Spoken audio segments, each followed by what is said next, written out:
Right, today is the big unveiling. From a few months ago, I was talking about a new release that was coming out.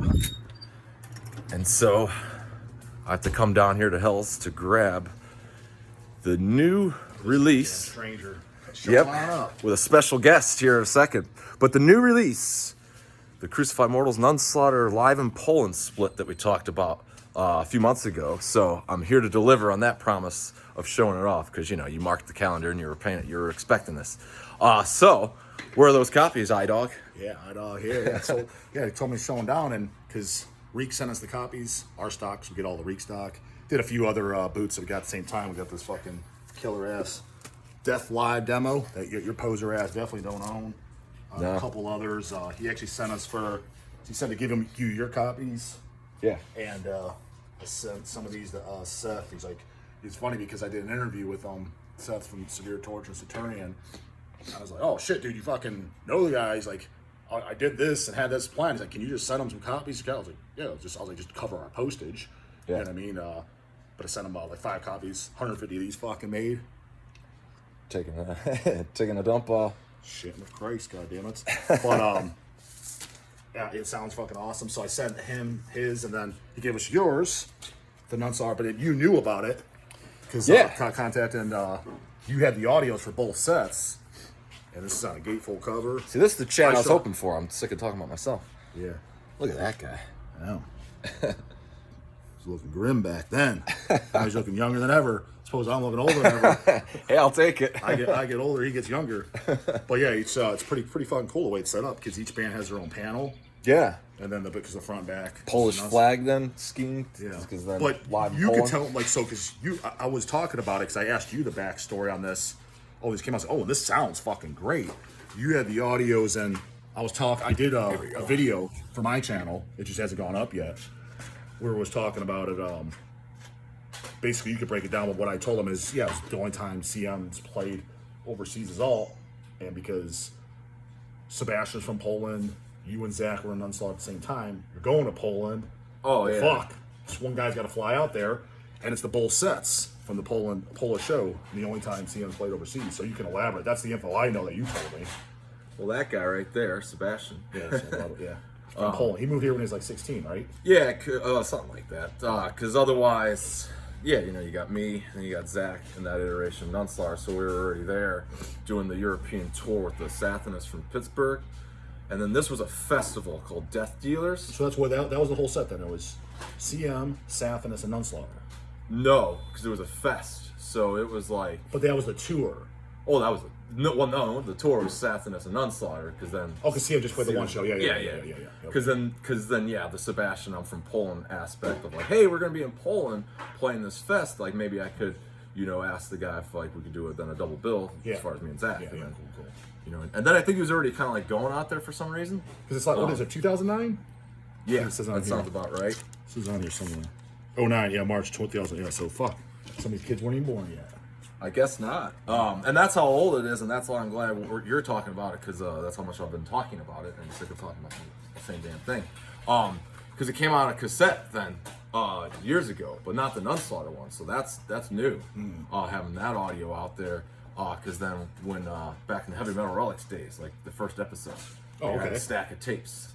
And I was always like, hey, I got a bunch of shit, or like anybody that wants to like. Dude, I never even heard it until these came in. Oh, really? And you're like, because you were telling me, yeah, it sounds good. I was like, holy, this sounds really good. I was like, this sounds better than like the Nunslaughter One Night in Hell and CM. It's a demo record on the Deceased 10-inch, right? Yeah, you think that sounds good? No, I was trying to think. There's no other live. CM official. Yeah, but that was demo. No, I know. That's what I'm saying, because I don't think I had nothing. I was seeing if I was going to compare it to something, but I had nothing else to compare it to. I was like, no other live, except on the double disc. There's some live tracks. Oh, that was Get Your Own Fucking Cab. I was live in Cincinnati. I was at Estuary. I was at that show. Yeah. That's where that show is on the double disc. Yeah. Oh shit, yeah. Yeah, I recorded it. That's Sebastian's. I'm in there, dude. This guy's driving like an absolute fucking maniac. We're in his van. And he's driving at easily 100 miles an hour. I was like, dude, I want to get home fucking alive. Like, what are you doing? He's like, you don't like it? Catch a fucking cab. I got that on video. Oh, really? Yeah. It's just like, I was like, what the fuck, dude? It was all snowy and shit. Yeah, I was like, dude, you're gonna kill our asses. Like, what are you doing? Yeah. Yeah. And apparently, because estuary, so Ash, Zanka, no strangers here. That was like, well, it wasn't the first time I met him, but like when kind of things of doing stuff together got going. But then it's like looking back, I remember seeing like flyers at the venue in Cincinnati, and like Vladimir's was on it. I was like, I felt like I heard that band. I was like, Ash, like who is that band? Like, oh, it's this punk band stuff that I'm with my brother. So really, hindsight. Oh, that's when you first heard them? Well, started to see it more often. It's like, what is this? Like, but I thought I told you about them because Jim told me about them. Jim told me about Vladimir's and the American Werewolves when he first heard. Like, I heard you're getting into some punk, like the Misfits and stuff. I was like, yeah. I was like, I don't like it. I was like, I like the Misfits a lot. I was like, I heard some Dead Kennedys. I liked that. He's like, oh, well, okay. But I was like, I love this Misfit stuff. So I was like, well, check out these Ohio bands. American Werewolves, they're from Parma, I know them. And Vladimir's. Really? I was like, do you like them? He's like, not really. He's like, well, you might. Well, and that might be why, because you were definitely like tooting the punk porn far before I was bothering. Yeah. And either way, like I just remember asking Ash, and like he's like, oh, it's punk band I went in with my brother. Yeah. So looking back though, I'm just saying it's like, oh shit, like that would have been like probably the last opportunity to ever see them live, because like that was what 2005. Oh shit, that was show? probably because I know. Yeah, when I first started getting into punk, I was 20 to 21. That's when I first heard Misfits. So if I knew about that, it was because that was the first non-metal thing. I was like, I like this, and I'm going to buy it. Was the Misfits, and I was either 20 or 21 years old. So what about 05, 06 ish? Because then you just went on a freaking super fan trip when you found out about Vladimir. You just bought everything. I went to the site and I bought the 7-inch, the shirt, and all their CDs. The only reason because they had no vinyls, no 12 inches. Shit, I don't think to this day they have anything on 12-inch vinyl. No, we do Late Hours. I think. Yeah, Late Hours. High Roller Records did. Yeah, so that's the only 12-inch vinyl. But like Serpent Girl and shit like that, I always wish someone would do it. Why doesn't Hells do it? Because everybody's fucking stupid and they buy 200 stab wounds and dumb shit. So I'm always disgruntled then, because you said it's kind of coincides with your punk stuff, so we totally took a turn. But talking about Vladimir's like going down that route, like I'm always disgruntled when somebody like, oh, it sounds like Misfits. Like this doesn't kind of. I mean, it's the influence. Elaborate more of your description. The influence is there, but so is like Sam Hain and shit. But it's got a little bit of a more of a metal influence and just and honestly a little bit of its own identity. For example, like a direct Misfits like kind of ripoff you can hear is a zillion bands for one. Yeah, but I'm trying to think who's the ones I like. Like I was gonna say like Grave Robber or something, but even that's kind of more poppy. And if you're gonna use that era, it's definitely more the Michael Graves era. Like you can't say the Corpses because yes, there's the huge Misfits influence in the Lurking Corpses, but it's got death metal in there, it's got heavy metal. Who's the number one band I like that's just pure Misfits? I know I'm forgetting somebody. I don't know, but there is pure Misfits. Because even American Werewolves, they're not. You don't think they sound directly just like the Misfits, do you? I mean, it's tough to say where, like, it seems like that whole maybe rockabilly Misfits combo kind of always seems to go hand in hand. You know what I mean? I think that from my guess is, and again, I'm not an expert on that genre, but I always thought that they came from the song American Nightmare. That song that Misfits did, and it's very, very Elvis-y. Yeah. American Nightmare, and I think when I first heard that was one of the Misfits. I was like, this fucking song sucks. But it was funny, like, and kind of grunge. It's fine. It's not my favorite, obviously, but I think other people at the time that got into them, they like loved it. And I think that bands that started it, that's why that rockabilly, they took it like, that was one of the best songs. Because I've heard people say like, what? I thought that was like, well, worst song. Did it grow on you? It did grow. Yeah, it's not bad. I kind of enjoy it a little bit. And then, and you hear that, in, like, for example, the Vladimir's, She's Been Worshipping the Devil, which is one of my favorite songs by them, even though it's not a Fist Banging Mania song. No, I mean, well, we got plenty of Fist Banging Mania, so to switch it up. No, but it's good. And plus, for that, for me, is it's I like the lyrical content a lot. I'm really big into, like, especially the whole satanic theme of the number 9 that came from the King Diamond influence and all the magic behind it. So and I've always been into that theme, and just even the lines like, yeah, she couldn't stop rambling about the number 9. You know, I love that's lyrics like that. I love. You know what I mean? Yeah. So the lyricals and the jams, yeah. But all these Quakers, really, yeah. They want to hear the next finished Doom band, Death Doom band that sounds like sentence from 1992 for the 100th fucking time. So this is a double LP, the CM Nunslaughter split. As J Dawg said, because We just got them. So and again, hearing my own shit over and over again. So good sound quality. I play it because it spun both fans and both the soundboard sounds mint. Did you notice me nearly vomiting into the microphone? You could tell you're getting tired. You could tell, like, and not to mention, well, but that would have been the first set. How you got to do 2 sets that night, that evening. That would have been the first, though. But that was the only time because when I seen it in person, 2 sets you did. We did do with that. Hellwitch. When we left. Maybe No, that wasn't. I wasn't in Nunslaughter anymore. When Hellwitch played. No, I wasn't in Nunslaughter anymore. Oh, I thought for sure you were. No, that was Crucified Mortals, Hellwitch, and Nunslaughter, and at the Fantasy, and I think one other band, but I forget who. But we did play the double bill before we left for Europe with Sathanas. They came to Cleveland. And we did. Was that at the class? Yeah, it was the day before. And was that right when like Hex came out? Yeah, because that was why we went to Europe. Yeah, I was there. Yeah. Yeah. So, but there wasn't a recording of that. So that was cool. That the show, Poland show got recorded, professionally recorded. It's funny because there's the most. I don't know if it was because the crowd was so fucking wild, but it's the most from. You guys did it once or twice, but Nunslaughter's Jim shot. This is the last song. That's the most last songs I've ever heard. It's like there's like 5 last songs. Like this a promise last, but I think just because the crowd got to ask for more. Yeah, they were nuts. It was awesome though. Because that was like, especially like an underground show, very not so often were like barricades and stuff, but they definitely had them. But just total like fist banging mania. And then afterwards, like, how were those Polish people meeting the band? Like, were they like did want to and excited and? Yeah, very much so. Okay. Oh yeah. Honestly, it was one of those things because Sebastian's stories. He was meeting up with us. So he had all the CM merch. So I was like, and then he arrived late. So yes, very much welcome. Very much people like lining up to the merchandise stand. And then Sebastian shows up late. He's like, dude, if you showed up, we could have actually sold shit. Yeah. Sure. Because then I went back with a handful of CM 7-inches I couldn't sell on a tour and after the opportunity was over. So thanks, man. Yeah. Hell yeah. So, but. I think I really like my bass sound on that record. It sounds really heavy. Yeah, it sounds really under the bass. Everything sounds amazing. You can hear everything. Bass, vocals, nothing's blurred out. Yeah. And both bands, like I said, I did a video.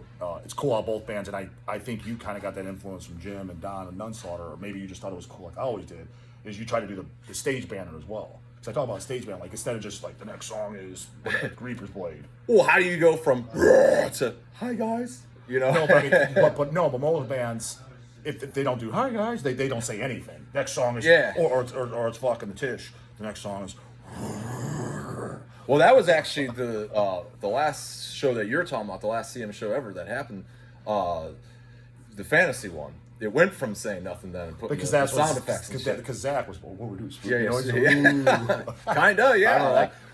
But because come up with some sort of flow. I always say something like you should have something in between songs because otherwise you're just hearing the songs. And number one, if you're a diehard fan of the band, it's cool. It's like I already know the songs. Right. And if you're not a fan of the band, and especially if it's extreme music, it's different. It's like the Misfits or Merciful Fate or Venom. It's a little bit less ear fatiguing. You need something else to grab new fans, something to pull them in. And what I really stood out about me, and I've told the story. The Ohio Death Fest in the early 2000s, there was a band from Texas called Prophecy. Very, very brutal death metal band. Never heard them before. I liked their first record quite a bit. Second one was okay. But they stood out because the singer, they called him the preacher. Because in between songs, he had these long-ass fucking stories talking about going to Denny's and killing everybody and chopping them up, and it introduced to the song. And they stood out. It was like all these bands, this brutal band after brutal band, they stood out as number one of the ones I didn't hear specifically because he hit stage banner. And I was like 15. And I was like, this is awesome. And then everybody else was just fucking lame. Well, and the other thing too is it's essentially your identity. Like it's like kind of who you are. So like I think a lot of people they don't like take the time to maybe figure that out a little bit more. Probably why we got a ton of like sound-alike bands. Not to say everything I've done is unique, but like try to like focus on that because then playing a show. It's a little more fun to be like, hey, let's craft some sounds, Exactly. or like sitting there like, hey, if the set list is going to be this, like what could I say that'd be kind of cool, poetic, maybe like that could tie in the songs, that if it's almost like an Easter egg. That's like you spin it in such a way. Like I remember, like we played with that band with Mem from Exhumer. It's called Sun Descends. Yeah. So like coming up with like, as the sun descends and the day goes to black, you'll see the Reaper or something. And then this one's Reaper's Blade. I love that shit. That's where I found out about the skull of Melissa from Merciful Fate. Because he says on early boots, that skull he had around, that's where he got the names. Like it's a real human skull. So I named it Melissa. That's where that title came from. Yeah. It's a whole backstory of shit like, oh fuck. The only reason you know that is if you had the boots. You heard him say that. You didn't know that he didn't say that in interviews or anything. Yeah. And I was like, oh shit, I didn't even know that. Hence why they put that skull on the cover, because he actually had a real human skull before even Merciful Fate was started, and he called it Melissa. And that's where the screaming skull on the cover. Like a lot of people, if you don't collect, again, boot your best. We were talking about that. That's why you got to get them. Like if you're, now don't get me wrong, I understand if you're not getting a boot of like every band you don't like, but if you're a diehard fan of a band, like why wouldn't you want that? Like that doesn't even make sense to me. Especially if you collect records and shit and they're limited. I always loved them. I mean, I've been collecting them since I was a teenager.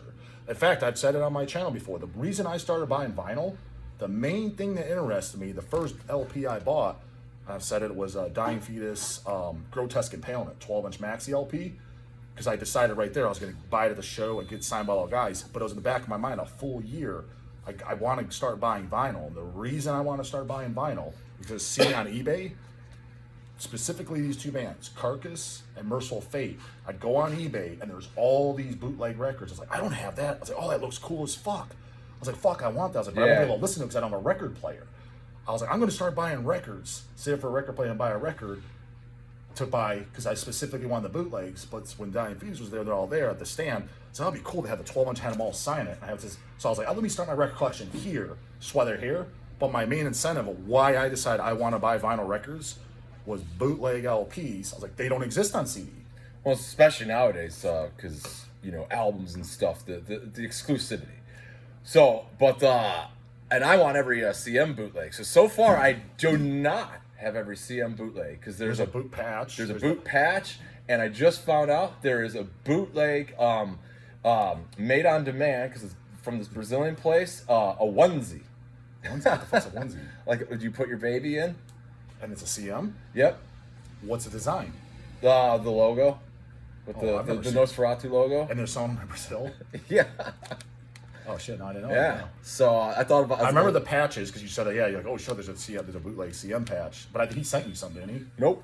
Oh, but I thought you contacted him. He's like, I'll send you 3, and you're like, cool. You know how that goes. Oh, this guy actually did. I've contacted a lot of people. people. No, but the Reek, that's what I'm saying. Yeah. He's done that for a few. He did that with, I think it was Grave as well. Once, and it was Ola contacted us. Hey man, what the fuck? There's a bootleg. I was like, let me just hit him up. I was like, he'll set.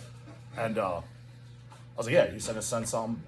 So we sent 5. I was like, it costs $30 a ship. Just credit us because we get all records. Oh, we did that for well, technically we're supposed to, from Malevolent Creation. Phil Fasciana was bitching online. What the fuck? You got this Malevolent Creation bootleg? And then I emailed him. So no, bro, I don't care. He's like, I was just hoping to get one. Yeah. I was like, well, the guy said he'll send you 5. Oh, cool, bro. I was like, what's your address? No reply. I'm like, dude, like, I just need your address. And he said, well, we'll send some out of our stock. He said he'll credit us and credit. I was like, whatever, dude. So you pull a Hobbs and a Nick Anderson on you, and a Bobby Blitz, and a coming up Danny fucking Filth. I'm trying to interview Danny Filth. No goddamn reply. Hit him up on Instagirl. Hit up his management. Didn't hit the dog back. You know damn well, dude. If I had a pussy and tits and a good-looking face, he'd be hitting me up in no goddamn time. but it's dick and 20-inch arms, and he's like, fuck that shit. I ain't talking that now. Duck and the dog. Yeah, you heard all that Duck and Bobby Blitz did, right? Yeah. I got started. So the Mighty Duckers shirt. Gonna get John Gallagher, Dying Fetus, Sideways Cap, Bobby Blitz with the fuck you and the J Dawg Who shirt on that Francisco made, and Danny Filth drawing them up extra gothy. Well, you can use mine too, because dude, who else on that ducking list? The CM patch guy, draw his face on there. No, Nick Anderson. How did he duck you? Because remember when me and the producer were doing Into the Darkness interview series?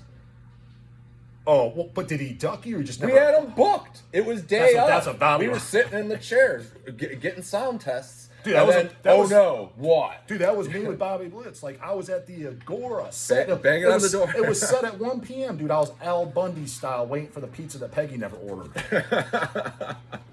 Never showed up. I'm like, what a fucking Where's the Blitz? Where's my pizza? Where's the Blitz? Next time he was like, Blitz, you owe me a pizza too. Owes me a pizza. Yeah. Oh, I didn't realize Nikki did that. I thought he just like you were trying to interview him, he just never replied. No, it was booked because the new Lucifer album came out, so it's gonna be him. Yeah, that's and the his worst. wife. If it's booked and you're no call no shit, that's just Because honestly, like I like Lucifer to a degree. I'm in the shot. Get the shirt. Get yeah, the shirt. yeah. Almighty Pharmacist. Speaking of Ash, and Let's get the shirt. Go that line. Let's get the shirt. Let's get the told you shirt. the line. I was there. I was there. It was because Lucifer's new album came out, so like that was our way to get Nick booked, because it was kind of like, because then it had to be like with his wife, which like that's fine, but I was just like, I don't really know what to say on that. Like that one's gonna be kind of like, how's the new album and the tour going? I'm like, I don't really know much to say. I've been there saying people ask me, hey, can you interview so and so, Mike? Because especially Pref, like, give me some questions, man. I don't know what to ask. I was like, I don't really follow the band. I was like, I can. Right. I was like, I don't mind throwing a bone, and I got nothing against them. I was like, but yeah, there's certain times I love Nick Anderson's projects, like pretty much everything, other than kind of the Death and Rollin' Tuned. I tried, and then Lucifer, like, and for the reason, like, I thought you liked the Lucifer. I liked it without him, because then it sounded different. Now it sounds like a Nick A rock and roll project with a chick singing, and like then there's a zillion Swedes that do the same damn thing where it's just like dude, like at least be a metal guy. Like Fred Espy, well, it wasn't rock and roll, but like there's other people that have done it well where it's like that's fine, like make rock and guitar driven music, but like don't rip off the Helicopters, don't rip off something else, like so don't make Lucifer sound like the Helicopters with your wife singing. Right. How's he doing? I haven't seen him in years. Well, raw and Rufus and Manny, the guys from prison. That's the remember that? They sent a letter. They're like, "Yeah, we're in prison. We're trying to start a band." Oh yeah. And also too, you trying to get a hold of social. He's dead. So if you're not dead or in jail, you can get this Reek of Death. So thank you, Reek of Death, doing bootlegs and making sure that at least this guy got his copies. I don't know about that CM patch. Because then otherwise, the next best thing, you give me my copies, let somebody else sell it. So HH has these then? Yeah, we just got them. Yeah. So go ahead and bootleg CM too. Then just make sure to send. There you go. Reaper fucking at least a few. Send me my copies. Send him 5 for him. So gotta churn out the new tunes though at this point and rehashing the old. So obviously that. What else is exciting on the update? I mean, this is today's cart pull. I mean, okay, it's still pulling the CDs, so this is all the vinyl that's sold for today. Back there somewhere.